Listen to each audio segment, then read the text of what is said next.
파라오가 이상한 꿈을 꾸게 됩니다. 그런데 그 누구도 이 파라오의 꿈을 해몽해 주지를 못하죠. 그래서 이제 2년이나 지나서야 이제 술 맡은 관원장이 요셉을 기억해냅니다. 그게 이제 9절에서 13절까지 말씀이죠. 술 맡은 관원장이 바로에게 말하되 내가 오늘 내 죄를 기억하나이다. 바로께서 종들에게 놓아서 나와 떡 굽는 관원장을 친위 대장의 집에 가두셨을 때 나와 그가 하룻밤에 꿈을 꾼즉 각기 뜻이 있는 꿈이라. 그곳에 친위 대장의 종된 히브리 청년이 우리와 함께 있기로 우리가 그에게 말하며 그가 우리의 꿈을 풀되 그 꿈대로 각 사람에게 해석하더니 그 해석한 대로 되어 나는 복직되고 그는 매달렸나이다. 과거에 있었던 일을 2년 전의 이야기를 다 이야기를 하죠. 그 얘기를 듣자마자 파라오는 요셉을 부릅니다. 그리고 요셉은 파라오 앞에 서서 파라오의 꿈을 해몽하게 되죠. 꿈의 내용은 우리가 읽은 대로 파리한 염소가 또 다른 7 파란 암소가 다른 7 암소를 먹어치우는 거고 또 무성한 7 이삭이 마른 7 이삭에 의해서 삼켜지는 내용입니다. 그러니까 결국 이제 말하면 7년 흉년이 있다가 7년 흉년이 있는데 그 흉년이 매우 심해서 결국 그걸 대비하지 아니하면 결국 그 애굽 땅에 있는 모든 이들이 굶어 죽게 되게 될 것이다 라는 예언이었죠. 그러면서 요셉은 거기서 끝내는 것이 아니라 그러면 어떻게 해야 되겠는가에 대한 방책도 이야기를 합니다. 그게 33절이에요. 바로께서는 명철하고 지혜 있는 사람을 택하여 애굽 땅을 다스리게 하시고 바로께서는 또 이같이 행하사 나라 안에 감독관들을 두어 그 7해 풍년에 애굽 땅의 5분의 1을 거두되 그들도 장차 올 풍년의 모든 곡물을 거두고 그 곡물을 바로의 손에 돌려 양식을 위해 각 성읍에 쌓아두게 하소서. 그러니까 풍년이 들었을 때 그것을 많은 양을 거두다가 비축했다가 창고에 넣어두어 이제 7해 동안 흉년이 있을 때 그것을 풀어서 나라가 망하지 않게 하면 된다. 이런 이야기를 하는 거예요. 그러니까 꿈도 해몽도 잘할 뿐더러 어떻게 대비해야 될 것까지 다 이렇게 방책을 알려주는 인재를 이 파라오가 놓칠 수가 없는 거죠. 그래서 우리가 아는 것처럼 그가 이제 애굽의 총리 대신의 자리까지 올라가게 됩니다. 우리가 여기까지의 내용은 사실은 저번 주에도 보았던 내용과 연결되죠. 그런데 우리가 이 요셉의 인생을 보면서 오늘 또 다시 한번 보게 되는 게 뭐냐 하면 요셉은 사람을 믿지 않았다라는 거죠. 거꾸로 보면 요셉의 인생에서 보면 사람은 참 믿을 만한 대상이 아니다라는 걸 계속 보여줍니다. 이 보디발이라는 사람도 그렇지 않습니까? 요셉 때문에 부를 축적하죠. 39장 2절 3절 보면 여호와께서 요셉과 함께 계심으로 그가 형통한 자가 되어 그의 주인 애굽 사람의 집에 있으니 그의 주인이 여호와께서 그와 함께 하심을 보며 또 여호와께서 그의 범사에 형통하게 하심을 보았더라. 분명히 이제 보디발도 인정할 정도로 자신이 요셉을 맞이한 이후에 형통함이 더했다 이렇게 인식을 하고 있죠. 그러니까 어떻게 보면 요셉이 보디발에게 참 많은 축복이었던 거예요. 그런데 보디발은 그 아내가 거짓말로 고발하는 내용을 그대로 믿고 이 요셉을 믿지를 못합니다. 요셉이 그때 얼마나 많은 헌신과 성실함과 그리고 그 한 번도 부정한 게 없잖아요. 그러면서 그 일을 다 청지기처럼 도맡아 했는데 이 아내 말 한마디에 몽땅 다 날아가 버리는 거예요. 만약에 요셉이 형들에게 팔려서 애굽에 노예 왔고 보디발한테 이제 인정받기 시작했고 그러면 우리 같으면 그렇게 되겠죠. 지금 상황에서 나에게 유일한 동아줄은 저 보디발이다. 이 주인한테 잘 보여야 되겠다. 그게 자신의 희망이 되고 그리고 자신의 미래와 안전을 보장할 수 있는 길이라고 생각하게 되지 않았을까요? 근데 만약에 그런 상황에서 이 보디발이 요셉의 모든 역할을 다 무시하고 너 여태까지 했던 거 다 소용없고 넌 하여튼간 사악한 존재라고 옥에 가두어 버리면 얼마나 배신감이 들겠어요. 절망감이 들고 아니 내가 저 사람한테 얼마나 충성을 다 바쳤는데 말 한마디 들어보지 않고 나를 감옥에다 가두다니 누구 덕분에 부자가 됐는데 이런 억울한 생각 들지 않았을까요? 근데 그는 억울함이 없다라는 거죠. 사실은 이게 참 대단한 거예요. 우리는 다 억울함이 생겨요. 이런 상황에 처해 있으면 아니 지가 누구 때문에 부자가 됐는데 나한테 이래. 내가 그동안 얼마나 잘했는데 내 말 한마디도 안 들어보고 이렇게 할 수가 있어. 배반감, 배신감에 아주 치를 떨겠죠. 근데 그가 억울해하지 않는다. 이건 뭘 의미할까요? 사람이 그 요셉에게 희망이 아니었다라는 거죠. 그러니까 애초에 사람에게 기대를 하지 않으니까 실망할 것도 없었다라는 겁니다. 그 다음에 또 보면 요셉이 또 실망하게 되는 일이 벌어지는 게 우리가 이미 아는 거 아닙니까? 술 맡은 관원장. 요셉도 은근히 이 사람에게 말하면서 기대를 좀 내비쳐요. 바로에게 잘 말해 달라고. 40장 14절, 15절. 당신이 잘 되시거든 나를 생각하고 내게 은혜를 베풀어서 내 사정을 바로에게 하래요. 이 집에서 나를 건져 주소서. 나는 히브리 땅에서 끌려온 자요. 여기서도 옥에 갇힐 일은 행하지 아니하였나이다. 분명히 꿈을 해몽해주고 자신을 기억해달라고 이야기하지만 2년 동안 싸그리 다 잊어버립니다. 새카맣게 잊었고 요셉은 2년을 더 썩게 되죠. 보디발의 집에서 13년을 보냈고 옥에서 2년을 보냈습니다. 어떻게 보면 보디발의 집에서 13년보다 이 옥에서의 2년이 더 길게 느껴졌을지도 몰라요. 이 말이 13년이지 사실은 포기하지 않고 하나님을 붙잡고 견딘다는 거. 이게 대단한 거죠. 우리가 여기서 다시 한번 보게 되지만 이 사람을 의지했으면 계속해서 실족하고 쓰러지고 넘어졌을 거예요. 요셉이 믿음을 버리지 않고 잃지 않고 그래도 끝까지 갈 수 있었던 것, 사람에게 애초에 기대하지 않았다는 것, 사람이 그에게 희망이 되지 않았다는 거죠. 그럼 분명히 압니다. 기회라는 게 하나님이 만들어주시는 거지 사람이 만들어주는 게 아니다. 사람을 의지했으면 굉장히 실족하고 실망하고 망가지고 자기 탄식에 빠질 일들이 굉장히 많았을 거예요. 어찌됐든 간에 이런 과정 가운데 계속해서 요셉은 기회는 하나님이 만드신다. 사람이 아니구나 라는 것을 더 느끼게 된 거죠. 계속해서 사람은 실망만 시키니까요. 우리가 아브라함도 마찬가지예요. 아브라함도 인간적으로 사람을 의지하고 사람의 실수를 생각하고 이런 것들을 많이 보여주지 않습니까? 이 100세가 되도록 이제 아들을 못 낳게 되니까 이 사실은 아브라함이 후계자가 없으니까 불안하니까 자기의 집에 청지기 엘리에셀을 양자로 삼지 않습니까? 그렇게 하겠다고 하나님이 말리시죠.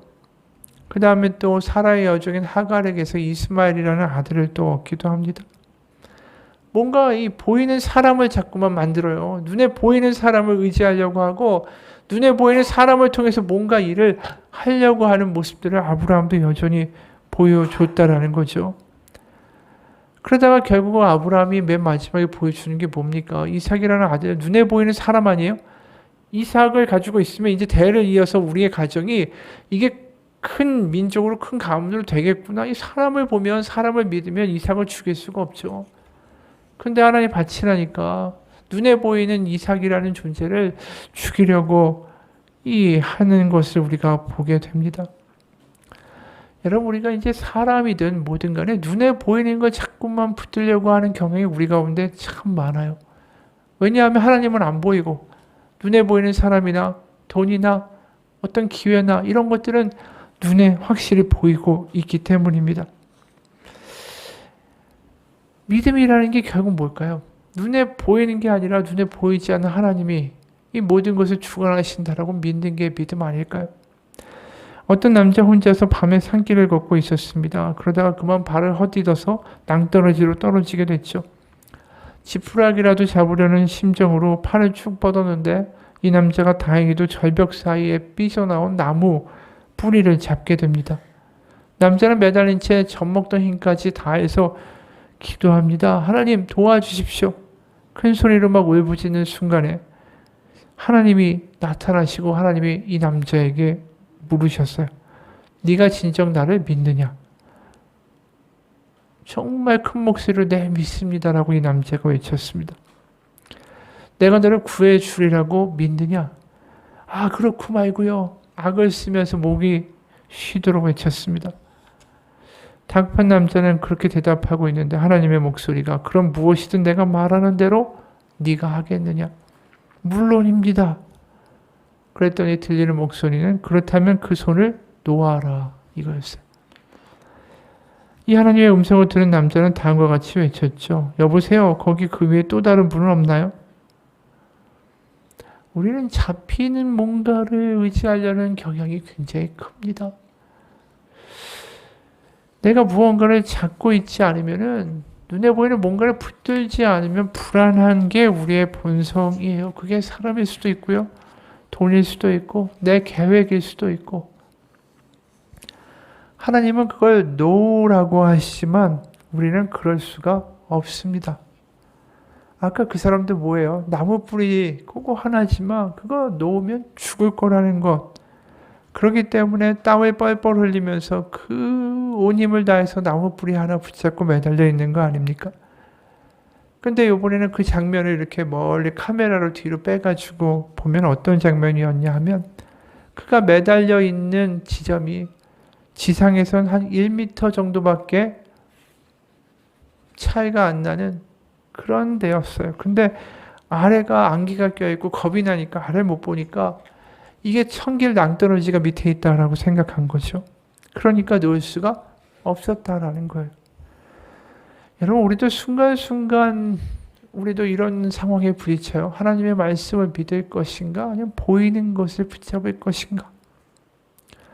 그럴 때 대부분이 내 안에서 들려지는 하나님의 말씀을 외면할 때가 많죠. 요셉도 마찬가지예요. 그가 사람을 붙들고 사람을 의지하고 사람이 희망이다라고 살았으면 매번 절망과 나락으로 떨어졌을 겁니다. 보디발도 또 술 맡은 관원장도 그의 마음에 비수를 꽂았으니까. 그가 버틸 수 있었던 건 사람을 붙잡지 않았다는 것. 그리고 자신의 계획과 자신의 인생 플랜이 자신 안에서 이루어진다라는 자신이 주도가 돼서 하는 그러한 그림을 믿지 않았으니까. 자신의 미래를 자신의 손으로 만들고 창조하고 책임지려고 하지 않았으니까 그가 가졌던 유일한 하나의 믿음이 뭘까요? 하나님이 나의 미래라는 거죠.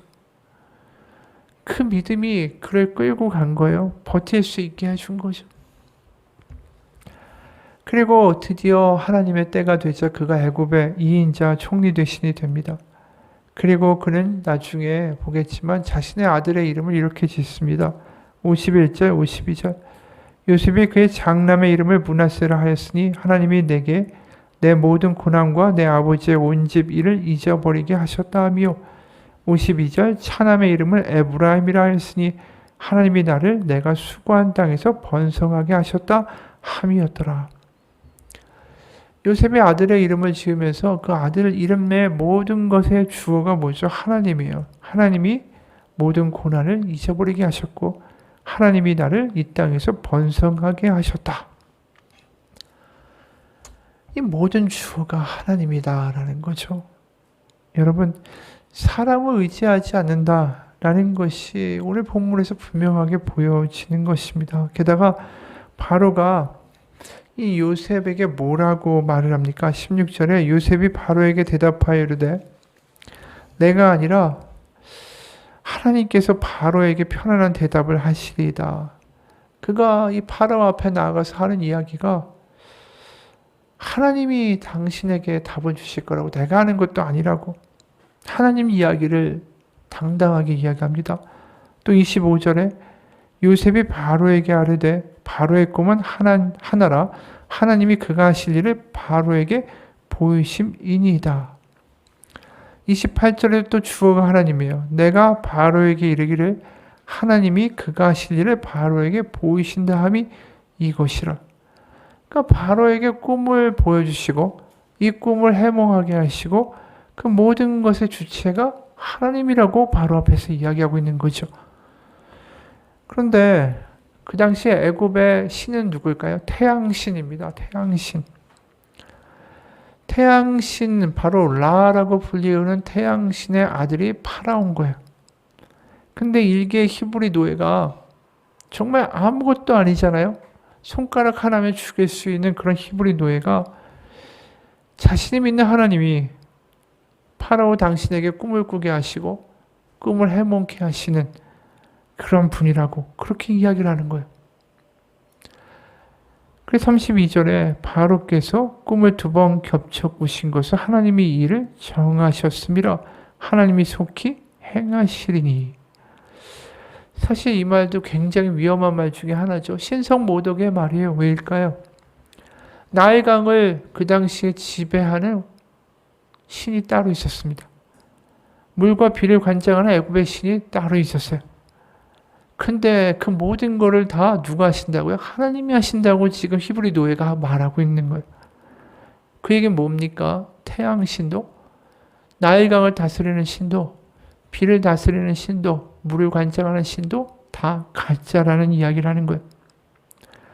이게 애굽 사람들이나 파라오 입장에서 보면 대단한 신성모독을 하고 있는 거죠. 그게 다 허수아비고 가짜 신이라고 말하는 셈이니까. 그러면서 모든 걸 다스리는 것은 하나님뿐이라고. 대단한 간증을 하고 있는 게 사실상 그 앞에서. 이런 말을 하고 살아남을 수 있을까? 그 옆에 애굽의 점술가들과 제사장들도 같이 있지 않았겠습니까? 해몽을 하려고 그랬으니까. 그 얘기를 듣고 가만히 있을 수 있겠습니까? 파라오라는 말, 바로, 한자로 바라죠. 이 파라오라는 말 자체가 태양신의 아들이라는 뜻이에요. 그런데 이렇게 황당한 말을 하는 요셉에 대하여 대응이 37절, 39절이요. 바로와 그의 모든 시다가 이 일을 좋게 여긴지라. 바로가 그의 신하들에게 이르되 이와 같이 하나님의 영에 감동된 사람을 우리가 어찌 찾을 수 있으리요 하고 요셉에게 이르되 하나님이 이 모든 것을 내게 보이셨으니 너와 같이 명철하고 지혜 있는 자가 없도다. 사실 이 장면에서 가장 큰 기적은 여기서 일어난 거예요. 무슨 요셉이 꿈 해몽해 주는 게 기적이 아니에요. 바로 앞에 쓴 게 기적이 아니라 정말 놀라운 기적은 37절에 바로와 그의 모든 신하가 이 일을 좋게 여긴지라. 이게 있을 수가 없는 일이죠. 게다가 바로는 뭐라고 합니까? 하나님의 영에 감동된 사람 우리가 어디서 찾을 수가 있겠는가. 마치 하나님을 믿는 사람들처럼 이야기를 하고 있는 거죠. 대단한 믿음의 고백이었고 거기에 하나님이 이들의 마음을 만져주신 거죠. 그리고 요셉은 마지막에 이런 말을 합니다. 32절에 바로께서 꿈을 2번 겹쳐 꾸신 것은 하나님이 이 일을 정하셨습니다. 하나님이 속히 행하시리니. 하나님이 정하셨고 하나님이 행하십니다. 저 강한 애굽의 바로도 아니고 애굽의 태양신도 아니고 그 누구도 아닌 오직 하나님이 정하시고 하나님이 하십니다. 이 말 한 거예요. 요셉이 파라오 앞에 가면서 이 말을 얼마나 읊조렸을까요? 이 말이 요셉의 신앙 고백이었던 거예요. 13년 거기에다가 감옥에서 2년까지 15년을 보내면서 파라오 앞에 가게 된 그 시점에 그가 가슴에 깊게 새겨진 말이 뭐냐면 하나님이 정하셨고 하나님이 하신다라는 거예요. 그 말을 목숨 걸고 파라오 앞에 가서 한 거예요. 수많은 사람들이 그를 실망시켰죠. 보디발도 실망시켰고 술 맡은 관원장도 그랬고 그때마다 실망하기도 했고 그때마다 배신감도 느꼈을지 모르지만 그때마다 요셉이 속에서 자신에게 선포한 말이 뭐였을까요? 하나님이 정하셨고 하나님이 하신다. 그게 그의 기도의 내용이었을 거예요. 매일매일마다. 매일매일마다 기도하면서 하나님이 모든 것을 다스리시고 정하셨고 하나님이 행하실 겁니다. 그걸 주야로 읊조리고 기도한 거죠. 그래서 오늘 본문에 보면 파라오가 굉장히 초라하게 등장합니다. 그 당시 최대 강국의 가장 높은 지위에 있던 파라오가 8절에서 보면 아침에 그의 마음이 번민하여 사람을 보내어 애굽의 점술가와 현인들을 모두 불러 그들에게 그의 꿈을 말하였으나 그것을 바로에게 해석하는 자가 없었더라. 여기 보면 아침에 그의 마음이 번민했다라고 이야기합니다. 태양신의 아들이라고 불리우는 사람이 지금 어떤 모습을 보여주고 있습니까? 내일 일도 어떻게 될지 몰라서 번민하고 있는 거예요. 무슨 일이 어떻게 벌어질까? 이 꿈은 뭘까? 불안한 거예요. 이 파라오가 이러한 모습을 보여주는 게 얼마나 웃깁니까?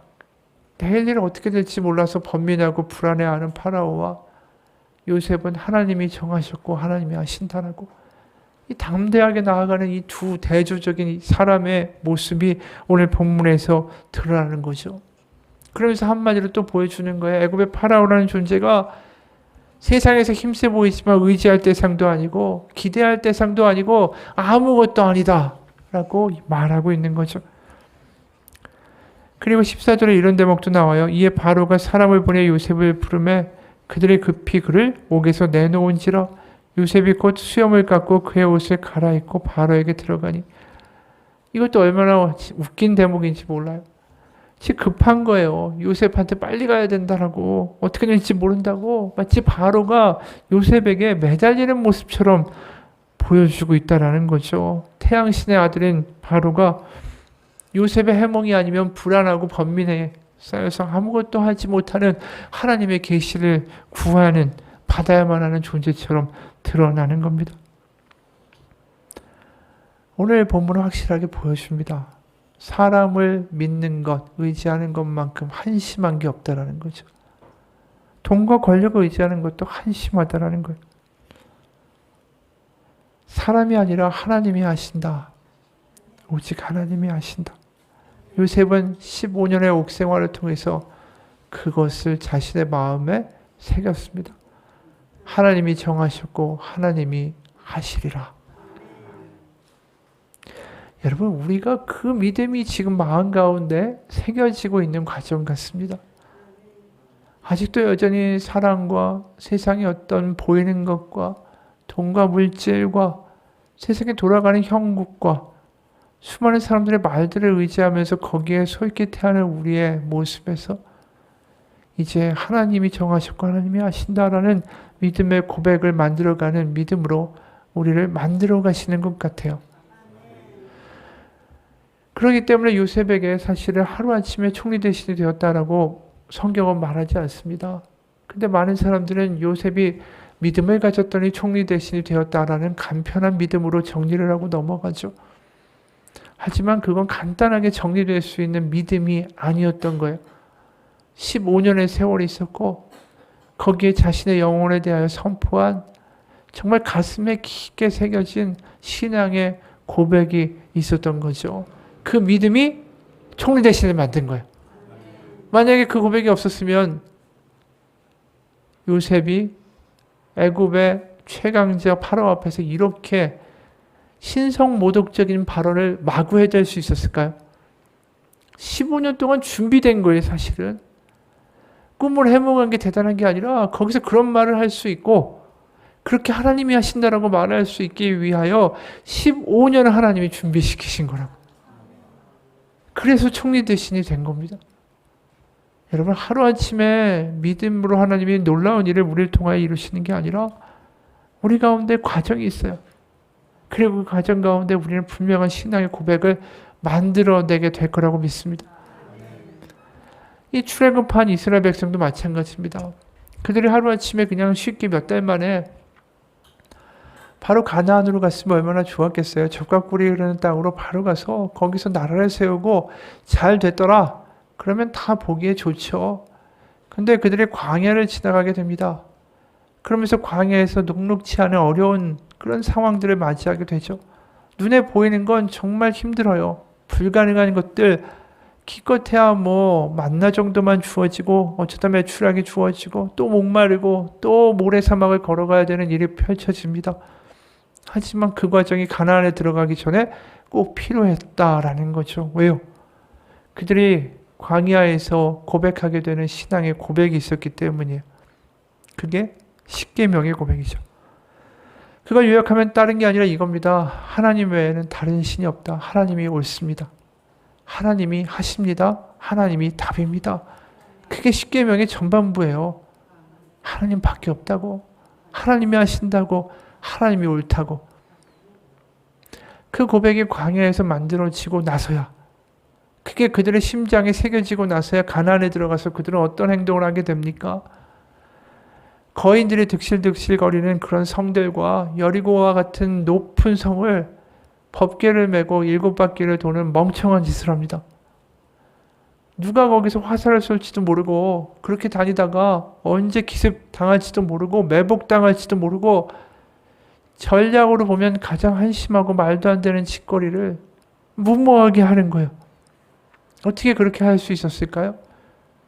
광야에서 그들은 마음에 새겼기 때문이죠. 하나님이 정하셨고 하나님이 하신다. 그러니까 도는 거예요, 가서.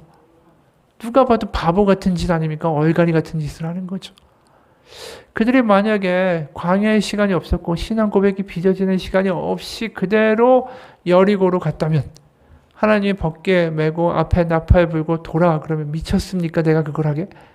그러다가 죽으면 어떡하라고요? 하나님 말도 안 되는 얘기 하네요. 이렇게 이야기하고 말았을 거예요. 근데 그들이 그러한 일을 하게 될 수 있었던 것, 광야에서의 신앙 고백이 있었기 때문이죠. 요셉도 오늘과 같은 이야기를 담대하게 신성 모독이 될 수 있고 얼마든지 자신의 모가지가 날아갈 수 있는 일인데, 일개 히브리 노예가 그 지금으로 말하면 여기 거지 하나가 미국 대통령 앞에 가가지고 그런 얘기 한다는 거랑 똑같은 거예요. 그렇게 할 수 있었던 거 15년 동안 다져온 신앙의 고백이 있었기 때문입니다. 여러분, 오늘 요셉의 고백이 굉장히 대단하지 않습니까? 하나님이 정하셨고 하나님이 하신다고. 그 신앙의 고백이 우리 가운데도 있기 원합니다. 그 고백이 우리의 광야와 같은 생활을 멈추게 하실 거고, 요셉이 감옥에서 뛰어나와 다시 하나님의 총리 대신이 되고 애굽의 총리 대신이 될 수 있었던 것도 모두 다 그 신앙 고백 때문이었습니다. 사실 지금 어렵다 할지라도 그때는 하나님이 없다고 포기할 때가 아니라 내 안에 단단한 신앙의 고백을 만들어 가야 할 때라고 믿습니다. 전에도 한 이야기인데 마지막 이야기 하나로 마칩니다. 없으신 하나님이란 글이에요. 우리말 없다와 없다는 전혀 다른 말입니다. 없다는 존재하지 않는다 하는 거하고 등에 없다. 이 먼저 없다는 존재하지 않는다, 생겨나지 않는다, 일어나지 않는다라는 뜻인 반면에 또 다른 없다는 사람이나 물건을 등에 지다. 윷놀이에서 한 말이 다른 말을 짊어지다라는 뜻입니다. 뜻이 다른 말 없다와 없다에는 한 가지 공통점이 있죠. 뜻은 다르지만 발음은 똑같다라는 것입니다. 둘 다 없다라고 발음하죠. 없다와 없다의 발음이 같다라는 사실에서 등에 아기를 업는 엄마의 모습을 떠올려 봅니다. 엄마가 아기를 등에 업으면 엄마 눈에 아기가, 아기 눈에 엄마가 보이지 않습니다. 엄마야 그렇지 않겠지만 아기는 순간 당황할 수 있죠. 엄마가 눈에 보이지 않기 때문입니다. 서로의 얼굴을 볼 수가 없어서 없는 것처럼 여겨지지만 그것은 엄마가 아이를 업었기 때문입니다. 서로의 눈에 보이지 않을 뿐 실은 가장 가까이 있는 것이죠. 믿음의 길을 가다 보면 비슷한 경험을 할 때가 있습니다. 주님이 보이지 않을 때가 있죠. 주님이 나를 잊으신 것 같은 때가 있습니다. 이처럼 어렵고 고통스러운 순간에 주님이 보이지 않으면 괴로움이 큽니다. 낙심할 믿음이 흔들리기도 하죠. 하지만 그 순간은 주님이 우리를 업고 있는 순간입니다. 지친 우리를 업고 계신 하나님, 주님이 안 보이시는 그때가 역설적으로 실은 주님과 가장 가까운 때입니다. 이게 요셉이 우리 가운데 보여주는 신앙의 모습입니다. 같이 기도하겠습니다. 하나님, 우리는 하나님께 잊혀진 사람들이 아닙니다. 하나님 우리를 업고 계시다라고 믿습니다. 요셉의 수많은 배신을 당하고 바닥에 떨어질 수 있지만 그때마다 그는 그의 영혼을 선포합니다. 하나님이 정하셨고 하나님이 하실 거라고. 눈에 보이는 것을 믿고 사람을 믿고 권력을 믿고 돈을 믿고 어떠한 계획을 믿고 대상을 믿고 누군가의 이야기를 믿고 흔들거리는 바람에 나는 겨와 같은 인생이 아니라 지금도 우리를 업고 우리와 동행하신 하나님을 느껴가면서 매일매일 우리의 영혼을 선포하기 원합니다. 하나님, 정하셨고 하나님이 아신다고 그렇게 할 때에 하나님 그 신앙의 고백이 어느 순간 입술의 고백이 아니라 내 마음의 진정한 고백이 되게 하시고 그 고백을 하는 우리를 들어쓰셔서 하나님의 큰 역사 가운데 쓰임받는 일이 있게 하여 주옵소서. 예수님의 이름 받들어 기도합니다. 같이 기도하겠습니다.